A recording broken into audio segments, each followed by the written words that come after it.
Si tu n'arrives pas à augmenter le nombre de répétitions de tes tractions, que tu as l'impression de stagner, alors cette vidéo est faite pour toi. Je vais te donner 3 conseils pour que tu puisses enfin te voir évoluer et augmenter ton nombre de répétitions rapidement.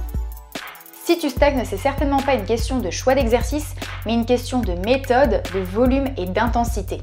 Et justement, c'est ce qu'on va voir aujourd'hui, donc reste bien jusqu'à la fin de la vidéo car ça va vraiment être bénéfique pour la suite. Salut, c'est Charlène. Si tu me découvres dans cette vidéo, je suis coach sportif diplômé et je crée du contenu sur l'entraînement au poids de corps et la musculation en général. Donc si ce sont des contenus qui t'intéressent, n'hésite pas à t'abonner.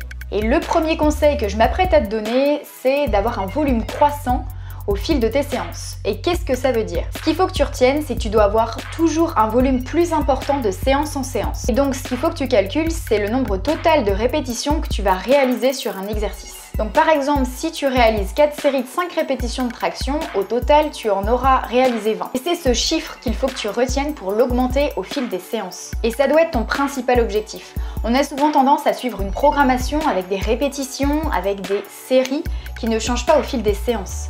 Et c'est une erreur très commune car en voulant suivre un programme à la lettre, ton corps s'habitue aux entraînements et c'est à ce moment-là que tu commences à stagner. Alors à ta prochaine séance, je te conseille d'additionner les nombres de répétitions que tu vas faire sur chaque série pour avoir le nombre total de répétitions que tu as réalisées sur un exercice. Et ce chiffre-là, note-le et à ta prochaine séance, essaie de faire un peu mieux. Même si ça joue à une rep de différence par rapport à la séance précédente, c'est pas grave, c'est toujours mieux et c'est ce qui compte. Alors essaie au maximum d'intégrer ce système de progression dans tes entraînements et tu m'en diras des nouvelles. Et si tu as regardé mes précédentes vidéos, ça fait un moment que j'insiste sur le fait de faire mieux de séance en séance. Donc soit en ajoutant une répétition de plus au fur et à mesure des séances, donc sur la première séance, si tu fais par exemple 4 séries de 5 répétitions, au total, ton nombre de répétitions réalisées sur cet exercice sera égal à 20.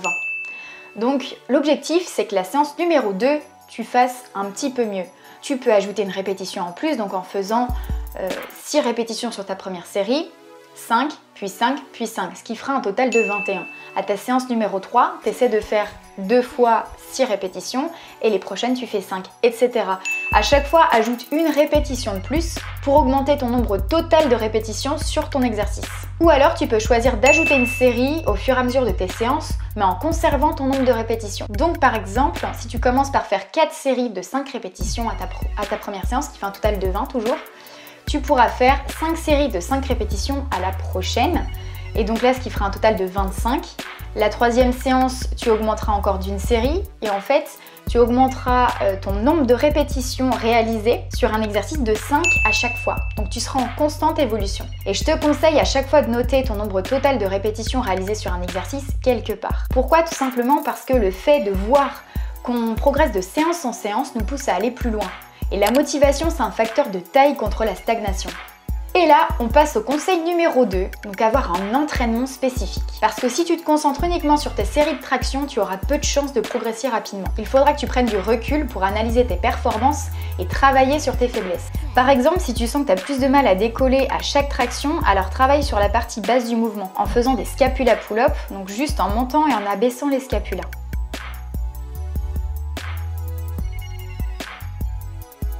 A l'inverse, si tu sens que tu arrives difficilement à passer le menton au-dessus de la barre à chaque traction, alors travaille sur la partie haute du mouvement en isométrie.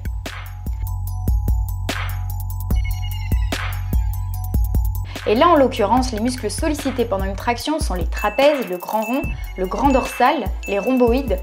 Et pour les muscles du bras, c'est le biceps brachial et le brachial antérieur.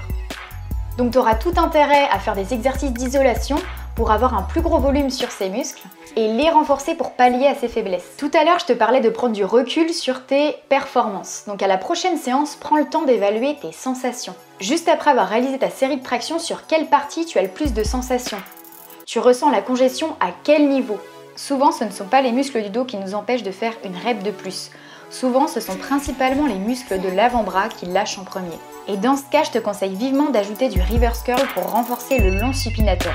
Car dans la majorité des cas, notre faiblesse vient d'ici. Le plus important, c'est de réaliser le mouvement avec un contrôle impeccable, car c'est ce qu'on te demande quand tu fais une traction. L'excentrique doit être aussi bien contrôlé que le concentrique, pour recruter un maximum de fibres musculaires. Et je te conseille ici de faire 4-5 séries de 10 à 12 répétitions. Et si tu as une chose à retenir, c'est bien ça. Aménage ton entraînement en ayant du recul sur tes performances. Travaille sur tes faiblesses et deviens plus fort. D'où l'importance d'avoir un entraînement spécifique. Et le dernier conseil que je vais te délivrer, c'est d'aller à l'échec à chaque dernière série, je précise dernière, à chaque dernière série de chaque exercice. Alors pourquoi les dernières et pourquoi pas toutes les séries? Tout simplement parce que si tu le fais à chaque série, tu vas être moins performant au fil de ta séance. Et en plus de ça, dès le début, tu vas te cramer. On a très souvent tendance à rester dans sa zone de confort. Et c'est principalement pour cette raison qu'on ne progresse pas.